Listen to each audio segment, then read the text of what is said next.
Hello friends, मैं राशिद अली एक बार फिर आपका आपके अपने चैनल पॉलिटेक्निक क्लासेस में स्वागत करता हूं। तो फ्रेंड्स, जैसा आपको पता है कि हम ईडीडी सेकंड स्टार्ट कर चुके हैं और ईडीडी सेकंड का आज हमारा दूसरा लेक्चर होने वाला है। इससे पहले हम एक लेक्चर कवर कर चुके हैं फ्रेंड्स। उसमें हमने बेसिक्स जो डेफिनेशंस थी, जो आपकी कुछ इंपॉर्टेंट डेफिनेशंस या फिर जो आपके कॉन्ट्रैक्टर वगैरह, कंट्रोल सर्किट वगैरह और एमसीबी, ओसीबी, इनके बारे में जो बेसिक आइडिया था उसको हमने बेसिक आइडिया लिया था। क्योंकि आपको पता है जो अभी लेटेस्ट पैटर्न है यूपी बीटी बोर्ड का, तो वो बिल्कुल डिफरेंट हो गया, चेंज हो गया। एमसीक्यूज बेस्ड क्वेश्चन बनने वाले हैं और आपका पेपर भी ऑनलाइन होने वाला है। तो एमसीक्यूज फ्रेंड्स आप तभी सॉल्व कर पाओगे जब आपके पास एक बेसिक अंडरस्टैंडिंग होगी। तो हम उस बेसिक अंडरस्टैंडिंग के लिए हमने अपना एक लेक्चर कवर किया था। उसमें हमने केवल थियोरेटिकल जो थ्योरी थी उसकी वो स्पीड से पढ़ाई थी। तो अगर आपने वो लेक्चर नहीं देखा तो उसको जरूर देख लीजिएगा। उसी से रिलेटेड यहाँ पर हम एमसीक्यूज डिस्कस करने वाले हैं फ्रेंड्स। ये एमसीक्यूज बहुत इंपॉर्टेंट होने वाले हैं क्योंकि आपके एग्जाम के बिल्कुल एग्जाम ओरिएंटेड ही होने वाले हैं, एग्जाम से रिलेटेड ही आपके क्वेश्चन बनने वाले हैं। तो फ्रेंड्स, अगर आप हमारे चैनल पर नए हैं तो हमारे चैनल को सब्सक्राइब कर लीजिएगा और अपने साथियों के साथ भी इसको शेयर कर लीजिएगा, जिससे ज़्यादा से ज़्यादा बच्चे हमसे जुड़ें और इस सेशन का फायदा उठा पाएँ। एक चीज़ और बता दूं फ्रेंड्स कि मार्केट में बहुत बुरा हाल है, एमसीक्यूज कहीं भी अवेलेबल नहीं है आपके डिप्लोमा के लिए।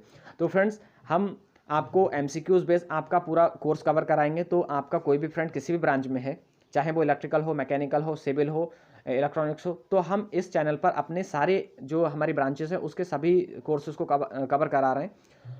तो उन बच्चों के साथ भी आप शेयर कर सकते हैं जो अदर ब्रांचेस से हैं, जिससे वो भी अपना कोर्स कंप्लीट कर पाएं। तो चलिए स्टार्ट करते हैं आज का सेशन। फ्रेंड्स, सेशन का क्वेश्चन नंबर 1 आपकी स्क्रीन पर है। क्वेश्चन नंबर 1 में क्या कहा गया? आज जो आपके क्वेश्चन हैं तो वो कुछ अर्थिंग वगैरह से रिलेटेड हैं, तो हम अर्थिंग पर देखेंगे फ्रेंड्स। क्वेश्चन नंबर 1 में क्या कहा गया है, एक बार क्वेश्चन नंबर 1 पढ़िएगा। क्वेश्चन नंबर 1 में कहा गया अर्थ वायर या ग्राउंड वायर बना होता है। मीन्स जो आपका फ्रेंड्स, अगर इसकी क्वालिटी बेकार थोड़ी लो भी है ना, तो प्लीज़ इसको आप देखते हुए चलेगा, क्योंकि हमारा जो कंटेंट है वो A1 कंटेंट होगा। हमारा जो एक्सप्लेनेशन है वो बिल्कुल सबसे डिफरेंट है, क्योंकि एक क्वेश्चन के साथ जितने भी उसके कॉन्सेप्ट बनने वाले हैं मैं सबको यहाँ पर डिस्कस करता हूँ। तो फ्रेंड्स, उसको आप अपने नोट डाउन डायरी में नोट डाउन करते हुए चलिएगा, कॉपी में नोट डाउन करते हुए चलिएगा। थोड़ा सा कोऑपरेट कर लीजिएगा अगर आपको ये नहीं दिख रहा है। मैं नेक्स्ट जो वीडियो बनाऊंगा तो उसमें मैं कोशिश करूंगा कि आपका जो क्लियरिटी है वो और ज़्यादा इंप्रूव कर पाऊँ। तो फ्रेंड, क्वेश्चन नंबर 1 में कहा गया अर्थ वायर या ग्राउंड वायर बना होता है। तो किसका बना होता है? ऑप्शन ए है आपका, ऑप्शन ए में कहा गया है कॉपर, ऑप्शन बी में फ्रेंड कहा गया है एल्युमिनियम, ऑप्शन सी में कहा गया है आयरन, ऑप्शन डी में कहा गया है गैल्वेनाइज्ड। तो फ्रेंड्स, आपको पता है कि जो आपका अर्थ वायर होता है वो GI, आपने कहीं भी अगर ये पढ़ा होगा तो GI का हम क्या करते हैं, अर्थिंग करते हैं, अर्थ वायर। तो GI का मतलब होता है गैल्वेनाइज्ड आयरन। तो गैल्वेनाइज्ड का हम क्या करते हैं, जो हमारा अर्थ या फिर जो हमारा अर्थ वायर है, या फिर हम उसको ग्राउंड वायर कह लो या अर्थ वायर कह लो, जो यहाँ पर आप देख पा रहे हैं ग्राउंड वायर उसको बोल लो, या अर्थ वायर, एक सेकेंड फ्रेंड्स, एक तो ग्राउंड वायर बोल लो, उसको अर्थ वायर बोल लो। तो ये किसका बना होता है? GI का बना होता है, गैल्वेनाइज्ड का, गैल्वेनाइज्ड आयरन का। तो क्वेश्चन नंबर जो आपका फर्स्ट है उसका आंसर नंबर आपका जो दा वाला है वो ठीक हो गया। फ्रेंड्स, अगर आपको इंग्लिश में भी चाहिए तो मैं नेक्स्ट जो PDF बनाऊंगा या फिर नेक्स्ट जो आपका लेक्चर अपना लेक्चर लेकर आऊँगा तो उसको मैं इंग्लिश में ही, इंग्लिश और हिंदी में दोनों में डिस्कस करूँगा। तो नेक्स्ट क्वेश्चन पर बढ़ते हैं फ्रेंड्स। क्वेश्चन नंबर 2 पर देखिएगा। नेक्स्ट क्वेश्चन है आपका, नेक्स्ट क्वेश्चन में कहा गया अर्थ इलेक्ट्रोड प्रदान करता है। तो जो अर्थ इलेक्ट्रोड है वो क्या प्रदान करता है? तो यहाँ पर बोल रहा है उच्च प्रतिरोध, ऑप्शन बी में कहा गया है मध्य प्रतिरोध। पहले बोल रहा है उच्च प्रतिरोध, सेकंड में बोल रहा है मध्य मतलब मीडियम, इसमें हाई रेजिस्टेंस बोला जा रहा है, इसमें मीडियम रेजिस्टेंस बोला गया है, इसमें लो रेजिस्टेंस बोला गया है, इसमें एक्स्ट्रा हाई एक्स्ट्रा हाई प्रतिरोध कहा गया है। तो आप अगर हम बात करें कि आप जो अर्थिंग करते हो तो अर्थिंग का पर्पस क्या होता है कि जो आपकी एक्स्ट्रा करंट सर्कुलेट हो रही है आपके सिस्टम में, या फिर एक्स्ट्रा करंट जो फ्लो हो गई करंट में, तो वो ग्राउंड हो जाए। तो ग्राउंड करने के लिए आपको क्या करना होगा, आपको जो रेजिस्टेंस है उसकी वैल्यू कम करना होगी। अगर हम ओम्स लॉ अप्लाई करें, यहाँ पर एक बार देख लीजिएगा फ्रेंड्स, ये सारे के सारे इंपॉर्टेंट कॉन्सेप्ट इनको साथ साथ लिखते हुए चलेगा। अगर हम यहाँ से ओम्स लॉ अप्लाई करें तो ओम्स लॉ क्या करेगा, अगर हम करंट की वैल्यू को यहाँ से फाइंड आउट करें तो B/R हो जाएगा करंट। तो करंट क्या होगी फ्रेंड्स, B/R होगी। अब हमको क्या है, हाई अमाउंट की करंट को फ्लो कराना है। तो हाई अमाउंट की करंट को फ्लो कराने के लिए आपको, ये तो कांस्टेंट हो गया, अगर सिंगल फेज है तो आपका 220 हो गया, 3 फेज है तो 440 हो गया, जितना भी रिक्वायरमेंट है ये आपका क्या है, ये कांस्टेंट हो गया वोल्टेज। अब आपकी अगर हाई करंट की रिक्वायरमेंट है कि हाई करंट को आपको ग्राउंड कराना है, तो आपको क्या करना होगा, अपने प्रतिरोध जो है उसकी वैल्यू को डिक्रीज करना होगी। तो आपका आंसर जो है वो सा वाला ठीक हो जाएगा, कम प्रतिरोध। ठीक है, तो ये जैसे यहाँ पर ये है फ्रेंड्स, देख लीजिएगा। नेक्स्ट क्वेश्चन है, क्वेश्चन नंबर 3 क्या बोल रहा है। क्वेश्चन नंबर 3 में कहा गया है फ्रेंड्स, इनमें से कौन भूमिगत सर्विसमैन का एक अवगुण है। अवगुण बताना है आपको, मतलब डिसएडवांटेज बताना है उसका। तो डिसएडवांटेज क्या होगा, एक बार डिसएडवांटेज पर देखते हैं। पहला क्या है, बदसूरत रूप, बी वाला है बार बार गलती होना, सी है महंगा, डी है ये सभी। फ्रेंड जो आपका सर्विस मेंस है उसका अवगुण, उसका डिसएडवांटेज कहा गया है। अगर सर्विस मेंस की बात करें तो उसका डिसएडवांटेज बताना है आपको कि इसका जो अवगुण है, जो डिसएडवांटेज है वो क्या है। तो अगर इसके डिसएडवांटेज की बात करें तो जो आपका सर्विस मेंस है वो महंगा होता है, तो आपका ऑप्शन द वाला करेक्ट हो जाएगा फ्रेंड्स। नेक्स्ट पर आइए फ्रेंड्स, नेक्स्ट में क्या कहा गया है, अर्थिंग इलेक्ट्रोड को भवन से कितने मीटर की दूरी के अंतर्गत स्थापित किया जाना चाहिए, जिससे कि इंस्टॉलेशन स्थापना सिस्टम को अर्थ किया जाता है। तो फ्रेंड्स अगर मैं बात करूं कि अर्थिंग इलेक्ट्रोड को भवन से कितनी मीटर की दूरी पर स्थानांतरित करना है, अंतर्गत कितना स्थापित करना है, जिससे वो क्या करें, इंस्टॉलेशन स्थापित सिस्टम को अर्थ किया जा सके। मतलब जो आपका इंस्टॉलेशन है, मतलब इसका मतलब मैं एक बार सही से बता दूं, यहाँ पर हो सकता है कन्फ्यूजन हो। इंस्टॉलेशन मतलब जो आपका स्थापन है, जो लगा हुआ है आपका सिस्टम, उसको कैसे अर्थिंग से जोड़ा जाए या फिर उसको कैसे अर्थ किया जाए, तो कितनी दूरी पर होना चाहिए। तो फ्रेंड्स उसका जो आंसर है वो आपका होता है 0.5। तो यहाँ ऑप्शन आपका 1.5, ये वाला सी वाला दा वाला सा वाला ऑप्शन सा वाला आपका करेक्ट हो जाएगा। 1.5, 0.5 नहीं होगा, याद रखना फ्रेंड्स। 1.5 मीटर की दूरी पर उसको क्या किया जाता है, स्थापित किया जाता है। तो ऑप्शन आपका दा वाला करेक्ट हो जाएगा फ्रेंड्स, 1.5 मीटर। इतनी मीटर पर हम क्या करेंगे, उसको स्थापित करेंगे। नेक्स्ट क्वेश्चन है आपका, भूमिगत सर्विस लाइंस का उपयोग किस सीमा के लिए किया जाता है। तो अगर हम भूमिगत की बात करें, अंडरग्राउंड की बात करें, भूमिगत की बात करें, तो भूमिगत का मतलब क्या है फ्रेंड्स, भूमिगत का मतलब है लाइंस, सर्विस लाइन का उपयोग किस सीमा के लिए किया जाता है। तो ऑप्शन ए क्या है, मैं इसको थोड़ा जूम आउट करूं फ्रेंड्स। ऑप्शन ए है आपका दूरी 25 मीटर से अधिक, 25, पहला ऑप्शन है आपका 25 मीटर से अधिक दूरी। ऑप्शन सेकंड है आपका 100 मीटर से अधिक। ऑप्शन सा है आपका दूरी 1 मीटर से कम। ऑप्शन दा है आपका दूरी 1 मीटर से अधिक। तो फ्रेंड्स अगर मैं बात करूं कि जो सर्विस लाइंस है उसका उपयोग करने के लिए, अगर हमको भूमिगत सर्विस लाइंस का उपयोग करने की जो सीमा है, कौन सी सीमा का उपयोग करना चाहिए, तो हमारी सीमा होती है 25 सेंटीमीटर अधिक दूरी। ठीक है, तो मीटर, नॉट सेंटीमीटर, 25 मीटर अधिक से अधिक दूरी। ठीक है, तो 25 मीटर से अधिक दूरी ऑप्शन आपका देख लीजिएगा, आ वाला आपका करेक्ट है ऑप्शन। तो नेक्स्ट पर आ जाइए फ्रेंड्स। नेक्स्ट क्वेश्चन में कहा गया है, बड़े पावर स्टेशन के लिए अर्थिंग प्रतिरोध का मान क्या होना चाहिए। तो फ्रेंड्स अगर मैं बात करूं, अभी मैंने आपको बताया कि जितना कम प्रतिरोध होगा उतना अच्छा आपका करंट क्या होगा, मतलब उतना अच्छा आपके, उतनी ज़्यादा स्टेबल आपकी जो डिवाइस है या फिर जो उपकरण है, यंत्र है, वो बनेगा, उसकी स्टेबिलिटी उतनी ज़्यादा बढ़ जाएगी। तो अगर हम बड़े पावर स्टेशन की बात करें तो बड़े पावर स्टेशन में जो अर्थिंग प्रतिरोध है उसकी वैल्यू 0.5 ओम होती है फ्रेंड्स, 0.5 ओम। तो आपका जो बा वाला ऑप्शन है वो करेक्ट हो जाएगा। नेक्स्ट है आपका जीआई पाइप, वही गैल्वनाइज आयरन पाइप की बात कही गई है, जीआई पाइप बोला गया है। जीआई का मतलब होता है गैल्वनाइज्ड आयरन। तो जीआई पाइप का व्यास क्या है, जिसके माध्यम से अर्थ के तार को बाहर निकालने की आवश्यकता है। तो फ्रेंड्स ऑप्शन आपका क्या है, ऑप्शन ए में कहा गया है 13 mm व्यास। ऑप्शन बी में कहा गया है, बा में कहा गया है, मतलब सेकंड में कहा गया है 15 mm व्यास। ऑप्शन सा में कहा गया है 19 mm व्यास। ऑप्शन दा में कहा गया है 6 mm व्यास। तो जो ऑप्शन है आपका वो ऑप्शन ए वाला सही होगा, आ वाला सही होगा, 13 mm वाला व्यास यूज़ किया जाता है, जो आपकी गैल्वनाइज आयरन आपका पाइप है उसके अंदर से जो आपका ग्राउंड वायर निकाला जाता है, तो उसका जो व्यास होता है वो होता है आपका 13 mm। ठीक है, नेक्स्ट क्वेश्चन पर आ जाइए फ्रेंड्स। नेक्स्ट क्वेश्चन है आपका ISI जो स्टैंडर्ड है आपका, उसकी बात कही गई है। ISI के अनुसार पाइप अर्थिंग के लिए गैल्वनाइज युक्त लोहे के पाइप का आंतरिक व्यास न्यूनतम आकार, मतलब उसका न्यूनतम आकार होता है, मतलब उसके आंतरिक व्यास की बात कही गई कि व्यास क्या होता है, किसके अनुसार?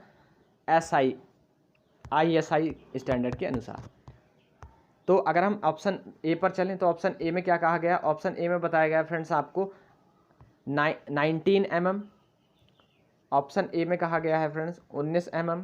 ऑप्शन बी में कहा गया है आपका 25 mm। ऑप्शन सी में आपका 32 mm कहा गया है। अगर ऑप्शन डी की बात करें तो ऑप्शन डी में आपका कहा गया है 38 mm। तो ऑप्शन आपका यही वाला ठीक हो जाएगा, जो आपका व्यास होता है वो आपका होता है 38 mm। तो नेक्स्ट क्वेश्चन पर आ जाइए फ्रेंड्स। तो फ्रेंड नेक्स्ट क्वेश्चन पर आ जाइए। नेक्स्ट क्वेश्चन में कहा गया है, नेक्स्ट क्वेश्चन में देख लीजिएगा। नेक्स्ट क्वेश्चन में कह रहा है फ्रेंड्स, स्ट्रिप अर्थिंग के लिए इस्तेमाल की जाने वाली कॉपर स्ट्रिप का साइज क्या होता है? फ्रेंड्स अगर मैं बात करूं, दो प्रकार की आपकी अर्थिंग होती है, एक प्लेट अर्थिंग, एक पाइप अर्थिंग। तो ये प्लेट की बात कर रहा है कि प्लेट अर्थिंग में जो आपकी कॉपर स्ट्रिप है, कॉपर की जो प्लेट है, उसका साइज क्या होता है? तो फ्रेंड्स मैं आपको बता दूं, उसका जो साइज होता है वो 25 mm इंटू 4 mm, मतलब उसकी जो लेंथ होती है वो 25 mm होती है, उसकी जो ब्रेथ होती है वो 4 mm होती है। मीन्स एक आयताकार होता है फ्रेंड्स। मैं इसको एक बार बनाऊं, कुछ इस तरह से फ्रेंड्स होता है वो। अगर उसकी हम एक सेकेंड, अगर मैं उसकी लेंथ की बात करूं तो फ्रेंड्स ये उसकी लेंथ हो गई, और इसकी जो माप है वो होती है आपकी 25 mm। और अगर मैं इस वाले की बात करूं, यहाँ वाले की, तो इसकी जो लेंथ होती है वो आपकी होती है 4 mm। तो आपका जो ऑप्शन है वो आ वाला ठीक हो जाएगा, 25 इंटू 4 mm। ठीक, तो ऑप्शन आ आपका करेक्ट हो जाएगा। नेक्स्ट पर आ जाइए फ्रेंड्स। नेक्स्ट क्या है आपका, अर्थ इलेक्ट्रोड की स्थिति को कैसे मापा जाता है? तो अगर हम अर्थ इलेक्ट्रोड की स्थिति की बात करें तो यहाँ पर देख लीजिएगा, ऑप्शन ए में क्या है, वोल्टेज को माप कर। ऑप्शन बी है आपका करंट को माप कर। ऑप्शन सी है आपका शक्ति को माप कर। ऑप्शन डी है प्रतिरोध को माप कर। अगर मैं फ्रेंड्स इन तीनों की बात करूं तो इनसे तो कहीं से कहीं तक भी आपका तालमेल नहीं बैठ पा रहा है। क्यों नहीं बैठ पा रहा है? क्योंकि जो अर्थ इलेक्ट्रोड होता है या अर्थ वायर होता है, उसका रेजिस्टेंस हम कम करते हैं। रेजिस्टेंस कम करने का पर्पज़ ये होता है कि जितनी भी सर्कुलेशन हो रहा है करंट का, या फिर जितनी भी करंट लीकेज हो रहा है, करंट का जो लीकेज हुआ है वो सारा के सारा ग्राउंड हो जाए। तो आपका प्रतिरोध को माप कर क्या करोगे, आप अपने प्रतिरोध को मेजर कर लोगे, और प्रतिरोध को माप कर हम बता देंगे कि अर्थ इलेक्ट्रोड की स्थिति को कैसे माप सकते हैं, या फिर कैसी स्थिति हम है उसकी। नेक्स्ट पर आ जाइए। आमतौर पर, एक सेकेंड फ्रेंड, आमतौर पर थोड़ा इसको जूम आउट करता हूँ फ्रेंड्स। आमतौर पर ग्राउंडिंग प्रदान की जाती है, मतलब आमतौर पर कैसी ग्राउंडिंग प्रदान की जाती है, ये पूछना चाह रहा है। तो फ्रेंड्स ऑप्शन ए देखिएगा, ऑप्शन ए में कहा गया है, एक सेकंड में इसको थोड़ा सा जूम आउट करूं फ्रेंड्स। तो ए में कहा गया फ्रेंड्स, आ वाले में बोला गया है केवल उपकरणों की सुरक्षा। विजिबल नहीं होगा फ्रेंड्स, तो देख लीजिए अब हो, आई थिंक विजिबल होगा। तो ऑप्शन ए में कहा गया फ्रेंड्स, केवल उपकरणों की सुरक्षा के लिए, केवल ऑपरेटिंग कर्मियों की सुरक्षा के लिए। तो मैं आपको बता दूं, जो उपकरण की आपकी जो आपका ग्राउंडिंग की जाती है फ्रेंड्स, या अर्थिंग की जाती है, तो अर्थिंग का पर्पज़ ये होता है, पहली चीज़ तो सेफ्टी प्रोटेक्शन के लिए हम यूज़ करते हैं, या फिर प्रोटेक्शन के लिए यूज़ करते हैं। तो सिस्टम की प्रोटेक्शन कैसे होगी? मान लीजिए अगर सिस्टम के ऊपर यहाँ पर करंट लीकेज हो रहा है, तो यहाँ पर करंट लीकेज होगा तो यहाँ भंवर धाराएं उत्पन्न होगी। साथ के साथ आपका करंट लीकेज हो रहा है तो जूल्स लॉ अप्लाई होगा, H बराबर I² RT। तो यहाँ ज़्यादा करंट होगा तो हीट भी ज़्यादा जनरेट होगी, तो ये बर्न हो सकती है आपकी जो सिस्टम है। तो पहली चीज़ तो ये होगी कि आपका जो यहाँ पर उपकरण है उसकी सुरक्षा हो गई। दूसरा ये भी हो सकता है कि कोई बंदा इसको छू ले आकर, कोई भी जो एम्प्लॉई है वो इसको छू ले, तो क्या होगा, उसको शॉक लग सकता है।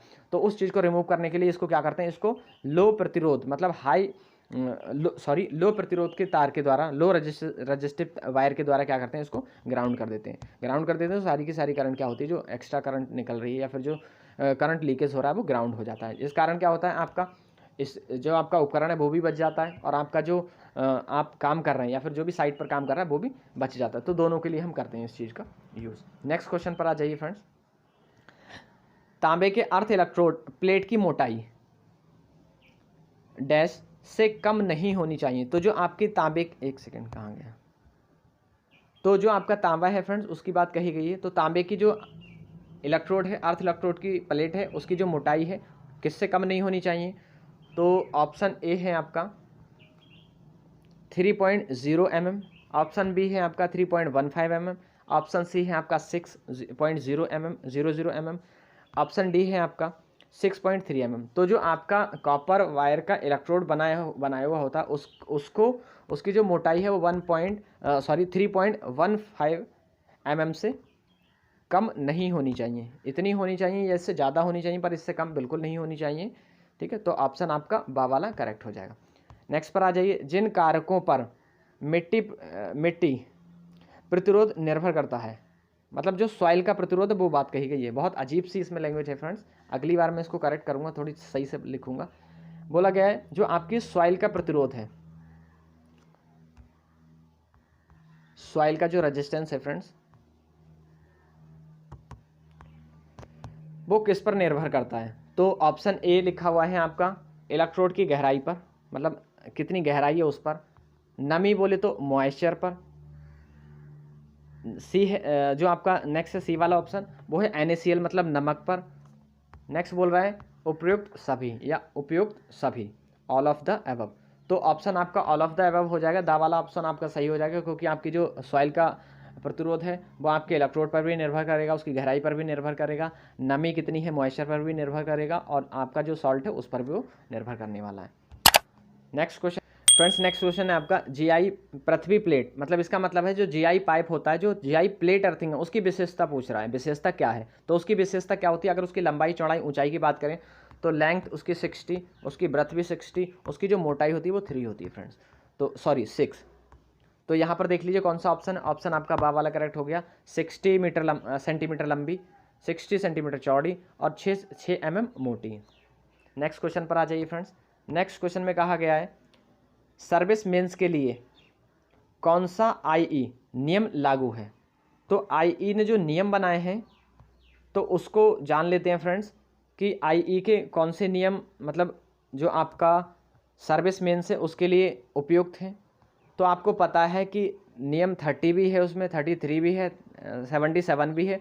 तो आपके नियम सारे ठीक हो जाएंगे, मतलब सारे ही नियम एप्लीकेबल होंगे। तो ऑप्शन आपका डी वाला करेक्ट हो जाएगा फ्रेंड्स। नेक्स्ट पर आ जाइए। नेक्स्ट क्या है आपका क्वेश्चन नंबर, नेक्स्ट बोला गया है 3 फेज सिस्टम में न्यूट्रल है। तो न्यूट्रल किस लिए दिया जाता है फ्रेंड्स। तो न्यूट्रल सिंपल है, आपको जो सिस्टम है आपका उसको ग्राउंड करने के लिए न्यूट्रल प्रोवाइड किया जाता है। तो ऑप्शन आ आपका करेक्ट हो जाएगा, अर्थ करने के लिए न्यूट्रल। मतलब न्यूट्रल क्या होता है, अर्थ को ही न्यूट्रल बनाया जाता है फ्रेंड्स। 3 फेज सिस्टम अगर आपने देखा होगा, अगर हम 3 फेज सिस्टम की बनाएं फिगर बनाएं तो आपने ऐसा देखा होगा, ये आपका न्यूट्रल है और इसको क्या करते हैं, इसको ग्राउंडिंग कर देते हैं। ठीक है, तो ऑप्शन आ वाला आपका करेक्ट हो जाएगा। नेक्स्ट पर आ जाइए फ्रेंड्स। एक सर्किट के विभिन्न भागों का अर्थ कनेक्शन एक है, पर एक कनेक्शन है। तो क्या कनेक्शन बताना है आपको, एक सेकंड। बोल रहा है कि जो आपका एक सर्किट है उसके भाग का अर्थ कनेक्शन एक है, मतलब अर्थ का प्रतिरोध पूछ रहा है। सिंपल, ये सिंपल बोल रहा है फ्रेंड्स, जो आपका अर्थ का प्रतिरोध है सर्किट का वो क्या होना चाहिए। तो बोल रहा है मध्य प्रतिरोध, उच्च प्रतिरोध, बहुत उच्च, बहुत कम। तो ये शायद रिपीट हो गया क्वेश्चन आपका, ऑप्शन दा वाला हो जाएगा, बहुत कम प्रतिरोध फ्रेंड्स। ये रिपीट हो गया क्वेश्चन। नेक्स्ट पर आ जाइए फ्रेंड्स। नेक्स्ट में बोला गया है अर्थ इलेक्ट्रोड के प्रतिरोध को किसके द्वारा स्वीकार स्तर तक कम किया जा सकता है, मतलब एक लिमिट तक कहाँ किसके स्तर को कम किया जा सकता है, मतलब कौन से अर्थ प्रतिरोध को, अर्थ इलेक्ट्रोड के प्रतिरोध को। तो ऑप्शन ए क्या है आपका, ऑप्शन ए अर्थ इलेक्ट्रोड का आकार बढ़ाकर, अर्थ इलेक्ट्रोड का आकार घटाकर, अर्थ इलेक्ट्रोड का कार्ड प्रदान करके। तो नेक्स्ट है आपका, तो फ्रेंड्स अनेक प्रतिरोध को आप किस में कनेक्ट कर दोगे, समांतर क्रम में अगर आप कनेक्ट कर दोगे तो क्या होगा, जो आपका प्रतिरोध है उसको आप आसानी से कम कर सकते हो, क्योंकि आपको पता है जो आपका समांतर क्रम है उसमें प्रतिरोध की वैल्यू जो है वो घट जाती है फ्रेंड्स। तो आपका दा वाला ऑप्शन करेक्ट हो जाएगा। चलिए नेक्स्ट क्वेश्चन की ओर बढ़ते हैं और लास्ट क्वेश्चन है वो आज का हमारा, अर्थिंग क्या है, व्हाट इज अर्थिंग। तो अर्थिंग का मतलब क्या है, अर्थिंग एक बार देख लेते हैं। तो अर्थिंग का ऑप्शन ए क्या बोल रहा है, इलेक्ट्रॉनिक मशीनों को अर्थ से जोड़ना, ज़मीन के लिए एक कनेक्शन प्रदान करना। ऑप्शन सी बोल रहा है विद्युत मशीनों को स्रोत से जोड़ना। ऑप्शन डी बोल रहा है आपका करंट का स्रोत प्रदान करना। तो आपको पता है फ्रेंड, जो मशीन है उसको अर्थ करना ही आपकी ग्राउंडिंग कहलाता है, अर्थिंग कहलाता है। मतलब जो आपकी डिवाइस है उसको डायरेक्टली ग्राउंड से कनेक्ट करना आपका अर्थिंग कहलाएगा। तो ये इतने आपके 20 क्वेश्चन थे फ्रेंड्स। कैसा लगा सेशन कमेंट बॉक्स में बताइएगा, हम और इसको इम्प्रूव करेंगे थोड़ा सा। बस आप क्या कीजिए, इसको शेयर कर दीजिएगा, क्योंकि हमारे इस चैनल पर इलेक्ट्रिकल के अलावा मैकेनिकल, सिविल, इलेक्ट्रॉनिक्स के जो भी सब्जेक्ट हैं उसको कवर किया जा रहा है, और सबको हम MCQs फॉर्मेट में तैयार कर रहे हैं। तो एग्जाम से पहले हमारा ये टारगेट है, कोशिश है कि आपके सारे सब्जेक्ट को कवर करेंगे और बहुत अच्छी प्रिपरेशन कराएंगे। तो चलिए नेक्स्ट क्लास में मिलते हैं फ्रेंड्स, तब तक के लिए bye bye, take care, thanks for watching.